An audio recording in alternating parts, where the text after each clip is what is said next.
Hello everyone, today in this video I will show you how to block restrict access to certain website in iPhone 16 Pro Max.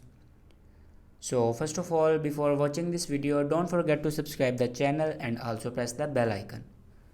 So let's start the video. First of all, open settings and now scroll down and click on screen time, and then here you can see the option content and privacy restrictions. Click on content and privacy restrictions and turn it on.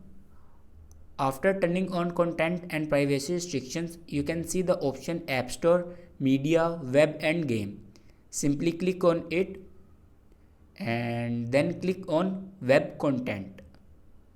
And if you can select unrestricted, then simply select limit adult websites and then add website, and here you can add your website.